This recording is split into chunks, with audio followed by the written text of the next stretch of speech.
selamat datang di kelas online 201. Ya, karena kita kelas online jadi kita ada di sosial media.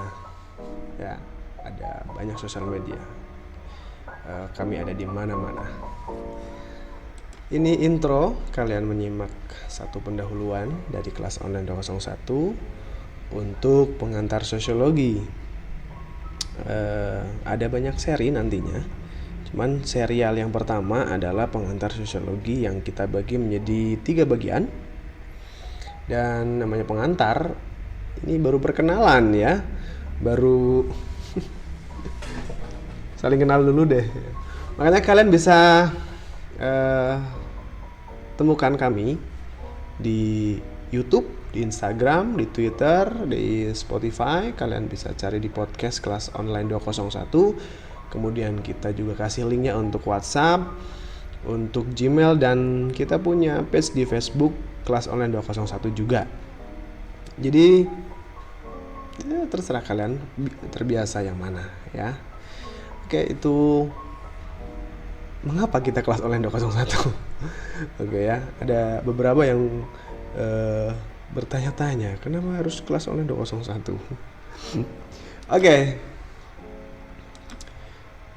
Sebagai sebuah intro dari intro, mengapa kita harus belajar sosiologi? Nah, ini sebuah pendahuluan.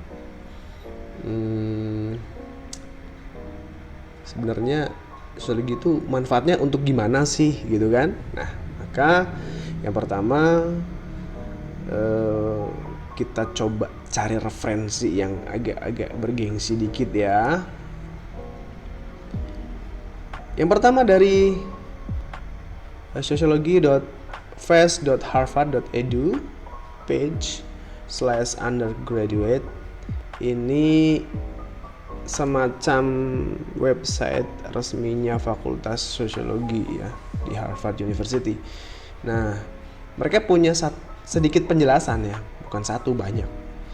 Sosiologi itu adalah sebuah pelatihan, training untuk pelatihan yang sangat bagus untuk pekerjaan-pekerjaan atau karir seperti hukum, ya, mungkin notaris, mungkin pengacara dan seterusnya. Kemudian ada administrasi publik, kemudian ada obat-obatan dan kesehatan masyarakat. Nih, kalau kita kenal ada yang namanya BPOM gitu ya.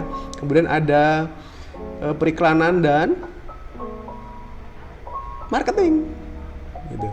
Kemudian ada politik dan kebijakan publik. Kemudian yang jelas pasti orang sosiologi juga bisa masuk bisnis, bisa masuk di bank, dan masuk konsultansi. Nah, konsultansi itu misalkan pemerintah itu mau bikin rumah susun ya, sederhana sewa yang kita pernah sering ya. Ini pasti akan tanya dulu nih, survei dulu ya. Gimana sih masyarakat siap atau enggak kalau misalkan dipindah ke sana dan seterusnya. Kebutuhan kalau bikin rumah susun tuh untuk manusianya tuh apa saja dan seterusnya. Itu semacam itulah ya. Dan itu sangat membantu. Kemudian yang kedua, kalian bisa temukan di link ini ya. London School of Economics. Sosiologi itu mengeksplorasi hampir semua aspek kehidupan masyarakat. Kita ini bagian masyarakat kan, ya. Ya, walaupun kita ngaku introvert sih, tapi tetap aja kita bagian masyarakat, ya kan? Nah, ini dengan menggambarkan melalui teori-teori ya. Jadi ide tentang teori ini kemudian digambarkan untuk menjelaskan sesuatu. Misalkan begini, teori konflik. Kenapa orang selalu berkonflik? Kenapa kita selalu ada aja gitu konflik sama orang lain. Nah, salah satu teorinya secara sosiologis ada teori konflik antar kelas sosial. Oh ya, memang hidup itu adalah perjuangan kelas ya kan, dari yang kelasnya 201 jadi kelasnya 10.000 misalnya, nggak gitu. Maksudnya kelas sosial ini ya. Jadi orang-orang yang kalau zaman sekarang agak kasar ya bahasanya, kita kenal ada istilah burik kemudian menjadi glowing misalkan begitu. I don't know. Nah, ini tugasnya sosiologi nih nanti ke depan untuk menjelaskan sebenarnya kenapa masyarakat itu kemudian pakai istilah-istilah macam itu. Itu pun bisa dijelaskan dalam sosiologi. Oke. Dan itu untuk menyelesaikan masalah juga gitu. Ya kalau hanya sekedar trending nggak masalah sih, cuman itu kemudian kalau itu menjadi merugikan orang banyak, ujung-ujungnya ya kita tahu lah, banyak juga kan public figure yang berujung minta maaf, bikin video klarifikasi dan seterusnya. Tapi itu nanti ada lagi, kenapa sih kita tidak belajar gitu. Kemudian kita juga dalam sosiologi itu sebagai satu strategi secara keilmuan untuk menghadapi dilema-dilema ya yang kita hadapi di zaman ini gitu. Ya kan? Ya mau tidak mau harus sekolah online di rumah karena keadaan sekarang yang tidak memungkinkan misalkan seperti itu. Tapi kan tidak maksimal dan seterusnya, ada banyak dilema ya. Itu contohnya sosiologi akan membantu nih, strategi bagusnya seperti apa, secara teori seperti apa, secara riset seperti apa, secara praktek seperti apa. Maka tadi di atas kita kenal juga dengan kebijakan publik. Kebijakan publik itu kebijakan yang dibuat untuk masyarakat dan tentunya umumnya biasanya oleh pemerintah, ya kan. Nah selanjutnya ya kita akan mengenal 4 sifat ilmu sosiologi. Tapi sebelumnya di sini ada satu caption yang cukup manis sih. The world changes from year to year, our lives from day to day, but the love and the memory of you shall never pass away. Itu Inggris Indonesia ya, jadi mohon maaf aja. Apakah benar sih ingatan kita tentang seseorang itu nggak akan korup gitu, nggak akan rusak ya? Nggak. Apakah benar seperti itu? Ya kan, apakah benar si dia itu nggak berubah sih? Kita harus pertanyakan lagi gitu kan. Makanya 4 sifat ilmu sosiologi ini akan sangat membantu. Yang pertama, empiris check. Apa itu empiris? Segala sesuatu dalam sosiologi itu harus bisa diobservasi, bisa diamati, ada real, nyata. Oh kelihatan bener ada gitu. Itu empiris. Kalau sesuatu yang hanya mengada-ada, no, itu tidak ada. Oke, salah satunya sifatnya itu. Nah, apa sih yang empiris, yang nyata, yang bisa diamati? Misalkan kayak kejadian-kejadian di tengah peristiwa ya di masyarakat kita, peristiwa-peristiwa kriminal misalkan, peristiwa yang kadang sulit dimengerti ya. Kenapa sih sekarang tuh orang bikin video tuh susah banget ya kan? Dia itu mencampurkan berbagai macam teknik, berbagai macam karakter budaya, yang trending yang lain ya kan, yang trending cilok nih. I'm sorry to say. Oke. Nah, ini bukan menghakimi, tapi kita coba bertanya ya kan. Yang kedua adalah teoritis. Kita akan menjelaskannya secara teoritis. Teoritis itu bukan hanya kayak gini, kayak kita punya istilah teori mah gampang, prakteknya susah. Bukan. Teori di dalam ilmu sosiologi itu diartikan lain. Teori adalah sebuah simpulan yang logis, simpulan yang harus diuji dulu. Itu dikatakan teori, ya kan? Nggak cuma asumsi. Kalau asumsi, kayak misalkan, dari sini misalkan dari kotaku ke Jakarta kalau jalan itu bakal capek. Oh benar seperti itu. Nah, kalau asumsi itu sudah dibuktikan secara empiris, maka bisa dikatakan itu teori. Ya kan? Kalau orang berjalan lebih dari 40 kilo, ya capek bro. Ya enggak? Oke, teoritis cek. Kemudian yang ketiga adalah kumulatif. Kumulatif itu begini, artinya kesimpulan-kesimpulan, teori-teori, formula-formula, ide-ide, konsep-konsep tentang manusia dan masyarakat itu kemudian terus dikembangkan, ya. Begitu. Contoh gini deh. Nah, kalian akan ketemu dengan satu contoh perubahan sosial kecil, dianggapnya kecil tuh.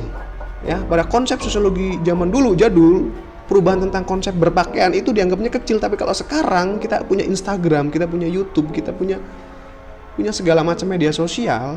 Satu orang berpakaian A, satu YouTuber Asia Tenggara ini Indonesia ya, ngecat rambut biru, kemudian beberapa 2-3 hari kemudian di kampung-kampung, di alun-alun kampung itu banyak orang sudah rambutnya biru.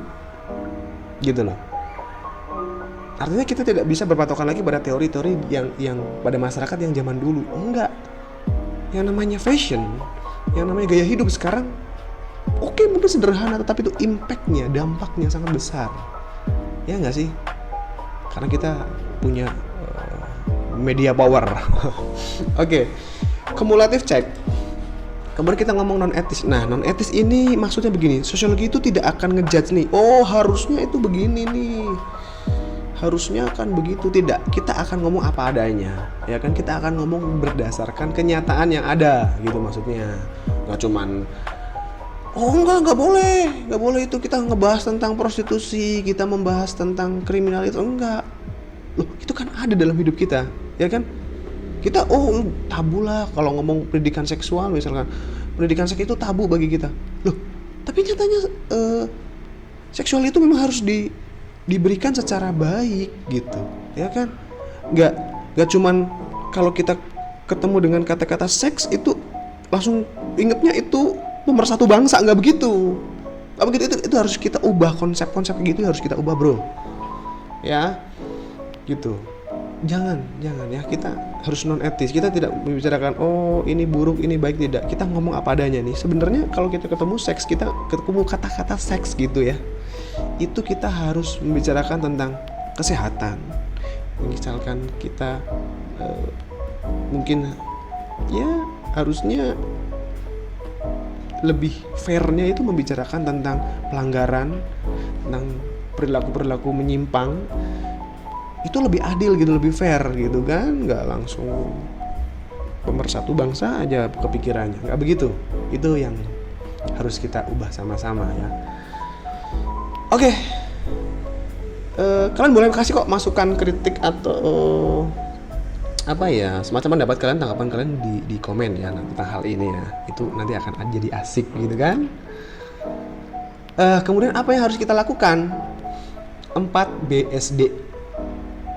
BSD ini bukan yang di daerah Tangerang itu, bukan maksudnya. Yang pertama, baca itu nggak hanya sekedar baca buku, nggak hanya sekedar baca caption, baca berita, baca artikel ya kan, bahkan membaca penjelasan dalam YouTube dan seterusnya. Baca itu tidak hanya sekedar kayak ngebaca WhatsApp, nge-read doang. Jangan cuma di-read doang. Aduh, isinya udah nunggu coy. Pahami. Oke? Setelah coba memahami, kamu coba bertanya deh. Apa benar sih? Ini kok tiba-tiba ada si doi ngechat love nih ya. Tengah malam lagi, maksudnya apa? Tanyakan, ya kan? Tanyakan kepada diri kita sendiri dan juga kepada si doinya. Begitu juga dalam peristiwa-peristiwa di tengah masyarakat. Kenapa sih masyarakat sekarang trendingnya kayak gini sih? Gitu. Kenapa sih sekarang berita isinya receh semua sih? Oh, emang asik, emang enak yang receh-receh gitu. Tanyakan. Kemudian yang kedua, bandingkan. Coba kita bandingkan media-media sosial di Indonesia dengan Singapura misalkan, dengan negara lain di Asia Tenggara ataupun di Asia, di Jepang, di Eropa, dan di Amerika. Ya. Bagaimana cara-cara media sosial kita atau jurnalis kita menyajikan berita misalkan? Bagaimana sih berita-berita bohong itu kemudian disaring, difilter, diantisipasi? Nah itu kalian bisa bandingkan. Ya, ini untuk mengantisipasi ya kan. Mungkin di antara kalian yang nyimak ini pernah ngalamin penipuan online ya kan. Kalau ditelepon dapat uang 100 juta, jangan mau ya kan, bohong itu. Yang keempat, buktikan. Baca, bertanya, bandingkan, buktikan. Apa buktinya? Bukti itu harus empiris. Kita ingat tadi ya. Harus empiris, bisa diobservasi dan nyata. Harus ada buktinya, fisiknya apa gitu kan. Nah itu harus ada. Oke.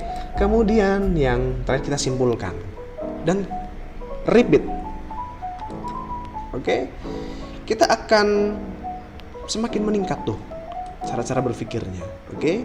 Dan ketika kita sudah punya kesimpulan, kita bisa diskusikan dengan teman, dengan keluarga, dengan orang-orang yang ahli secara sehat ya kan. Jangan cuma debat kusir doang. Debat kusir tuh debat kusir kuda yang nggak ada penjelasannya apa gitu. Malah yang ada malah berantem. Jangan. Oke. 4 BSD. Selanjutnya gimana caranya? kita bisa melakukan 4BSD itu, langkah pertama adalah penasaran dulu, jangan hujat dulu, penasaran dulu ketika ngomong si doi itu kayaknya dia sebenarnya udah punya pacar loh, tapi bukan sekelas ini. Tapi si A itu kenapa dia deket sama itu? Ini ngegosip bro, coy ya, jangan ngegosip gitu, jangan ngejat dulu ya, oke? Penasaran dulu, tapi jangan menghakimi dulu. Yang pertama, kita harus melihat dari posisi yang berbeda, from another point of view. Maksudnya ini kita harus cari angle yang berbeda. Kalau memotret makanan, memotret barang, memotret sesuatu kan harus dari segala angle ya, cari angle terbaiknya. Atau yang kedua, bisa kalian berpikir kebalikannya. Jangan-jangan itu bukan doi yang selingkuh, tapi dia yang justru sebenarnya diselingkuhin. Kita tanyakan dulu, oke? Maka kita bisa kemudian menyusun pertanyaan-pertanyaan yang kritis itu yang benar-benar pertanyaan itu tuh menyelidiki, ya kan? Siapa, apa, di mana, kapan, kenapa, dan kayak gimana sih, gitu. Tapi nanti kalau dibilang kepo gimana? Ya, orang berpikir kritis dengan kepo itu lainnya di mana? Kalau orang kepo itu hanya sekedar pengen tahu terus buat untuk ngegibahin lagi dengan orang lain. Tapi kalau berpikir kritis, dia akan meluruskan sesuatu yang tidak benar, dia akan membersihkan sesuatu yang kotor, dia akan menjelaskan sesuatu yang kabur. Itu orang yang sudah mampu berpikir kritis. Tapi kalau orang yang hanya sekedar kepentingan bertanyanya itu hanya untuk ngegibah selanjutnya, maka dia disebutnya kepo. Oke, clear? Ya. Selanjutnya guys, oh my god, sudah sampai akhir ya. Good luck ya, good luck untuk kalian semuanya. Mudah-mudahan apa yang kalian akan tempuh ini bisa menjadi satu bekal berpikir kalian. Pokoknya good luck untuk semuanya.